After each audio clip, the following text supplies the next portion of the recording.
அலங்காநல்லூர்ல சாலையோரமா நெல்மணிகள் வைக்கப்பட்டிருக்கிறத பார்த்த பாமரர் ஒருத்தர் இங்க இருக்கிற பல கோடி ரூபாய் செலவுல கட்டப்பட்ட ஜல்லிக்கட்டு மைதானத்தை இந்த நெல்மணிகளை பாதுகாக்க பயன்படுத்தலாமேன்னு வெளியிட்டிருக்கிற காணொளி ஒண்ணு இப்போ வைரலாகி இருக்கு.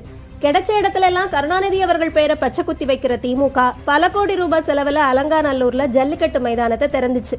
கோவில் வாசல்ல கோவிலை ஒட்டி பாரம்பரியமா நடக்க வேண்டிய ஜல்லிக்கட்டை மைதானத்துல ஏன் நடத்தணும்னு அப்பவே பல பேரு கேள்வி எழுப்புனாங்க. பாரம்பரியத்தை பாதுகாக்கணுங்கிற பேர்ல சொந்த அரசியல் லாபங்களுக்காக தான் இந்த மைதானத்தை திமுக கட்டுச்சுன்னு பல பொதுமக்கள் கருத்து சொன்னாலும் இப்ப ஜல்லிக்கட்டு நடக்காத மீதி காலங்கள்ல இந்த இடத்தை நெல்மணிகளை பாதுகாக்க பயன்படுத்தலாமேன்னு பாமரர் சொன்ன இந்த ஐடியா வைரலாகி இருக்கு. உருப்படாத திமுக இந்த யோசனையெல்லாம் யோசிக்க போறதில்ல. அதனால இனிமே வரப்போற அரசாவது இந்த ஐடியாவை கையில எடுக்குமாங்கிறத பொறுத்திருந்து பார்க்கணும். எல்லோருக்கும் வணக்கம்.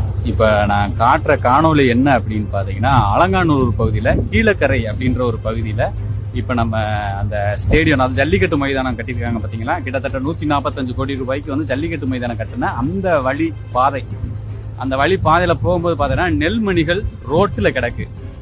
ஏன் இப்படி ரோட்ல கிடக்கு?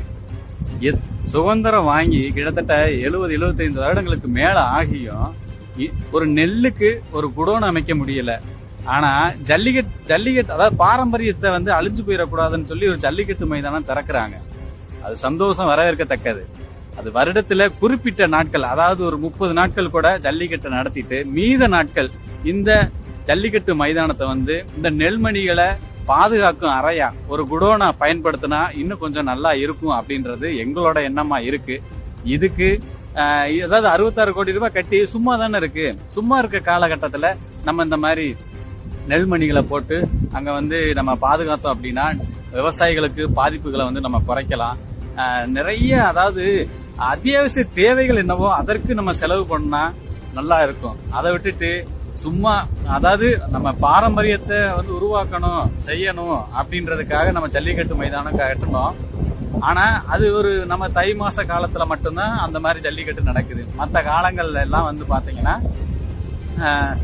சும்மா இருக்கிற காலகட்டத்துல இது வந்து ஒரு குடோனா பயன்படுத்தினா நல்லா இருக்கும். ஒரு மாற்று சிந்தனை. இதை எத்தனை பேர் வரவேற்கிறாங்க அப்படின்றது தெரியாது. எங்களோட பொது கருத்தாக நாங்க இதை வைக்கிறோம். இன்னைக்கு சும்மா தான் இருக்கு. 66 கோடி ரூபாய் இந்த இருக்கு சும்மா. நெல்மணி வீட்டுல ரோட்ல கிடக்கு.